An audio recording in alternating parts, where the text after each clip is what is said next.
Let's see if hey, Xander, you want to do Craig for a couple minutes? Because we're here. Do you want to do him for a couple minutes here? All right, let's get Craig on here for a couple minutes. We'll get our good man on. How you doing, Craigie? Hey, how's everything? I apologize for being tardy. My fault. Dude, are you kidding me with all the crap that you got going on? How's the new show coming along? It's going great. It's going great. Yeah. Have Mark Schlereth, who you might know, I suppose, from back in the day. And Danny Parkins, broadcaster from Chicago. So all good. Are you a believer in this Eagle team? Yes, I am actually. Yeah, I'm not a believer in Nick Sirianni. I think he's a lousy head coach. But I think they've got the pieces to win a lot of football games. I said the entire offseason, I think they're the class of the NFC East. I think I'll be proven right on that. And then it's going to come down to, like it does for all the good teams, what do you do in January? But when you add a playmaker like Saquon Barkley to an offense that's already got weapons and pieces, and we forget about Dallas Goedert for some reason, obviously, like a lot of teams, it's going to come down to Jalen Hurts, but I think the Eagles are going to win like 13 games this year. Wow. Hey, how crazy is it in New York when you saw Barkley with 3 TDs in the opener against the Packers, and John Mara said even on Hard Knocks, don't let this guy go to Philly. And there he is. And one of the things you missed out in that game, even yesterday, there's no question you need a running attack here. How's that all going over well? I mean, I can't think Brian Dable and Joe Schoen, I can't think they survived. It just seems the Giants season's over already, Craig. I know the season is over, but I don't know, expectation-wise, who had the Giants winning a lot of games, right? I didn't. You didn't. I didn't know. Yeah, I don't think the Giants did. Now, the problem for them is yesterday's a game you have to win. Home against Minnesota, celebrating your 100th anniversary. We were learning quickly that Minnesota's not that bad with Sam Darnold, but that's the game you penciled in as a possible W. The thing that bothers me, it's not Joe Schoen deciding that I was going to move on from Saquon Barkley. He didn't draft Saquon Barkley. He also didn't draft Danny Jones. My issue with the whole thing is that the Giants doing that preseason Hard Knocks was, number one, anti-Giant-like. That's not what that organization has ever really been known for, right? Number two, what rang hollow for me was when the owner says, I don't want to lose a player. He means the world to me, face of the franchise, wants to be a Giant for life. Stroke the check, right? Like, you're still the owner, and I respect the fact that it's an owner that wants to allow his coach and general manager to make all the ultimate decisions. That's typically a competent way to do business. But you can't go on TV and loathe the fact that the Eagles got Saquon Barkley when all you had to do for the last 2 years was stroke a check. You got the money. So to me, that rings hollow. How close are we to looking at the new era of another quarterback in New York? And I'm talking with the Giants here. Yeah. And we're looking at moving off of Daniel Jones. Are we looking at another week here before they move on from him? Because it's been a disaster. Yeah, I thought he played a lot better, though, against Washington. He did. Against Minnesota. Look, I know the kid, has a great day, 10 catches, but game on the line, you got to make that catch on 4th down. Extends the drive. Now, what would have been interesting there, of course, is I'm talking about Malik Neighbors. The Giants weren't kicking field goals. They weren't kicking extra points, so they had to have scored a touchdown. No guarantee they would have. Daniel Jones will not be the Giants quarterback after this year. I don't know what you gain by playing Drew Lock. He's not a starting quarterback either. I don't think Tommy DeVito's any good either. We all fell in love with the Paisan and the chicken cutlet. And look, it was a great storyline, right? But they don't have a legitimate quarterback on the roster other than Daniel Jones, and he's not very good. So I think next year they're going to be in a desperate move to get a quarterback. And outside of drafting one, and we know what that process is like, are there going to be any legitimate available starting quarterbacks? I don't think so. The Jets, your team, boy, you struggle against Tennessee. I mean, their quarterback is atrocious, Tennessee. Aaron Rodgers does not look like the mobile Aaron Rodgers he was a couple years ago, and he's not. Obviously, when he gets out in the perimeter, he was a weapon.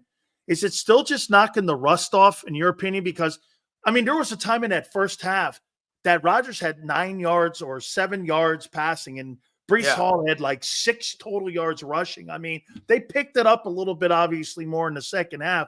But Craig, coming out of that game, you're 1-1. You had to have that win, especially in the AFC. How you feeling about your Jets?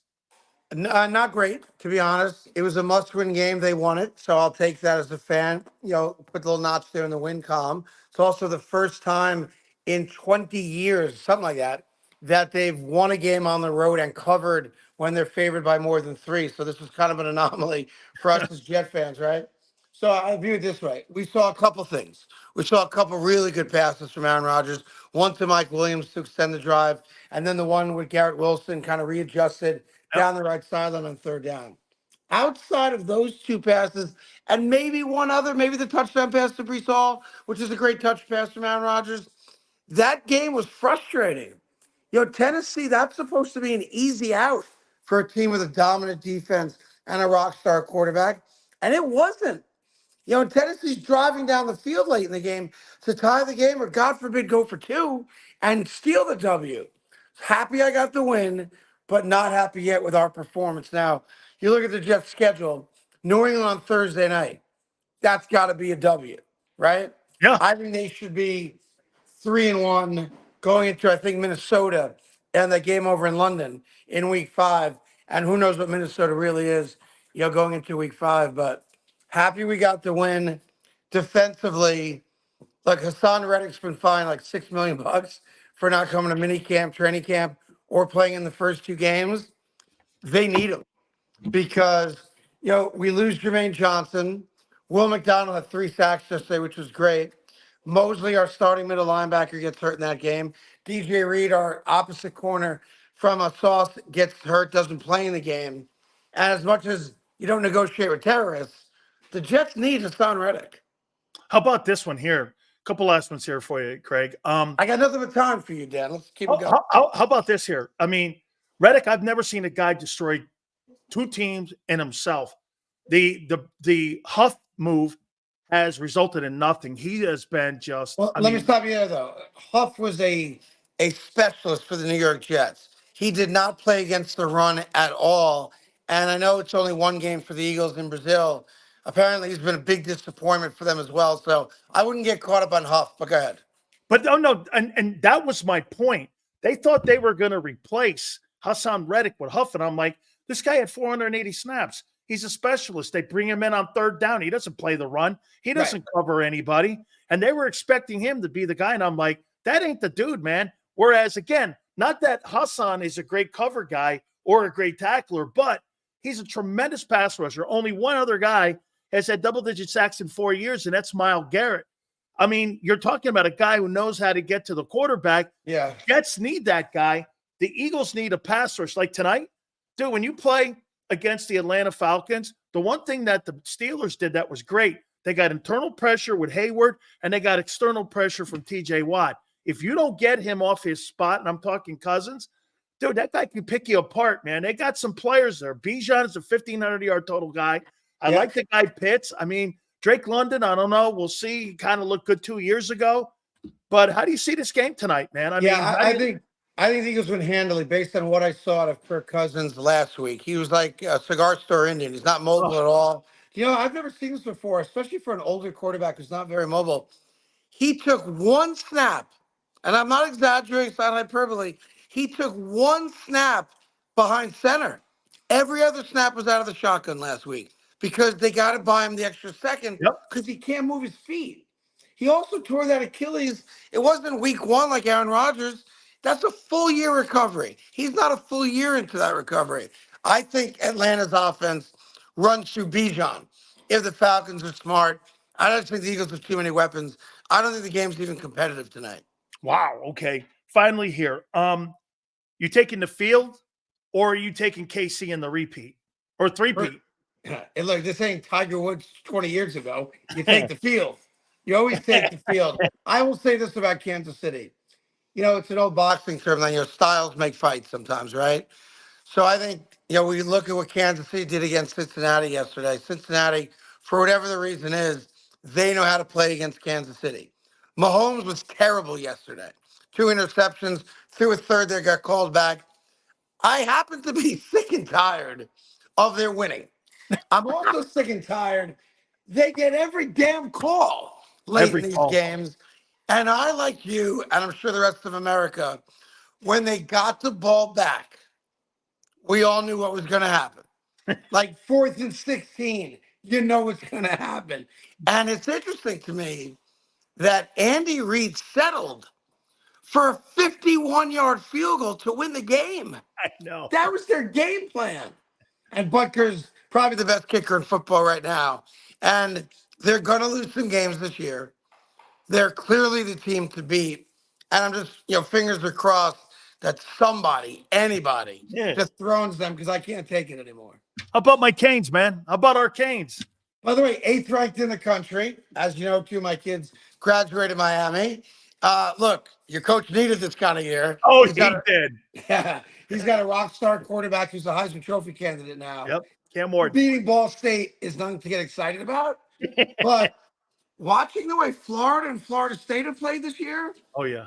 the U are kings of Florida again. Oh, my God. It's great. I love it, man. Back then in the day, though, Craig, those teams were ranked second.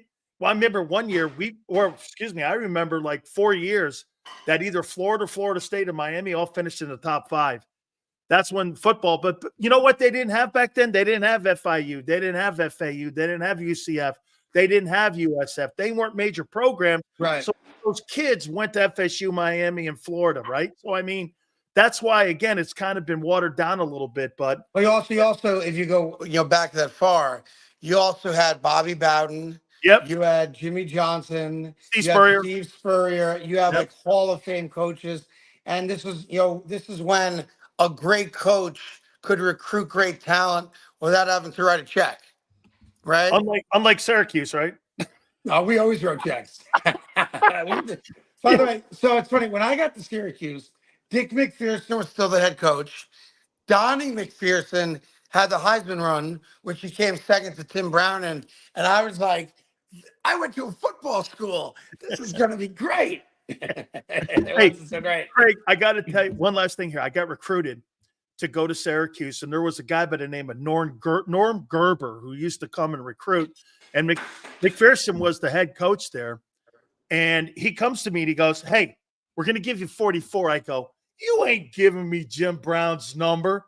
And he goes, "We'll give you 44. I go, "Well, let me ask you something. This was to take my recruiting trip to Syracuse." And I go, how many guys have you offered that 44 to?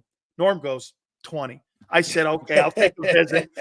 By the way, and he knew you weren't a running back, I assume, right? No. Hey, he did. He goes, "You like Jim Brown?" I go, "We'll give you 44. I go, "You ain't giving me 44. What are you nuts, man?" I go, but I still took my visit up there. It's a great school up there, man. Great. That's funny. When this place doesn't exist anymore. When I went to school there, for people like 44, it's not just Jim Brown, right? Ernie Davis, right? Some of the great running backs of all time. Obviously, Derrick Coleman, basketball. There was a bar called 44s. No way. Yeah, and it was no bigger than a closet. It was right on what we call M Street, Marshall Street, which is the main kind of drag street on campus at Syracuse. And that number was so popular for a good 3-4 years. One of the most popular bars was just called 44s. That's all it was. Get this too, Craig. So like my first, when I wanted to get into broadcasting, my uncle, I've told you numerous times, is Robustelli. And so he introduced me to Marty Glickman. And so I got a chance. Marty Glickman first was the Giant broadcaster. Then he turned into being the Jets. Yeah. So he brings me into the booth, and there's Marty Glickman calling New York Jets. I think he did it until like the early 80s or something like that. And then, if I'm not mistaken, isn't your broadcast school named after Marty up there in Syracuse? No, so it's the Samuel I. Newhouse School. He was a huge publisher, billion-dollar family. But I'll tell you a story about Marty Glickman real quick. For those of you that don't know, Marty was this legendary sports announcer. But what a lot of people don't remember about Marty Glickman, that's a great little story for you. Marty Glickman was Jewish. He was a fantastic athlete in his own right. He qualified for the Munich games. He was going to run alongside Jesse Owens. And because of Hitler's rise to prominence and power in Germany, Marty Glickman could not join the United States Olympic team for the Germany games because he was Jewish. And it's a part of his legacy that's not told often enough. Because we only think of him just as this amazing broadcaster. He was a high school legend too in New York when he played football too. He was just an amazing athlete, and only because of Nazi Germany, he couldn't represent his country and run alongside Jesse Owens. Crazy story, man. Craig, great stuff, man. Congratulations on Breakfast Ball 2 there. I do know Mark Slayer very well. Good man. And you and him go back and forth. You tell him I said hi, man. Have a great show tomorrow. Thank you so much on your busy schedule for finding time. No, but I got to ask you a question because you seem a little humble about it. But you're not the only Sileo who's a great athlete, right? Isn't one of your daughters a Division I athlete? My daughter right now get this. She was a 3-year captain at Grand Canyon. They went to the national championship game and they got beat by 6 points to Stanford. And this was played in Houston. I think she lost. What's that? What sport? Oh, rugby. Rugby. Yeah. And she was a 3-year captain and one of the top players. They never lost to UCLA. They beat SC. They beat Cal. And I think she lost 4 games in the last 3 years. And they got all the way to the national championship. They won their regional and were considered one of the great programs and finished number 2 in the country this year. I mean, just and now she's playing professional rugby. Is she? That's awesome. To me, one of the lasting memories of this past, summer's Olympics was the women's rugby team. Never won a medal before historically, and they kicked ass, and I was captivated by it. It was awesome. Absolutely. A lot of the players that were on that team, Danielle played with, and yeah, man, we're very excited about that. Craig, I got to roll, man. Thank you so much, brother. Be good always, anytime. You got it. The great Craig Carton. We really appreciate him spending time with us.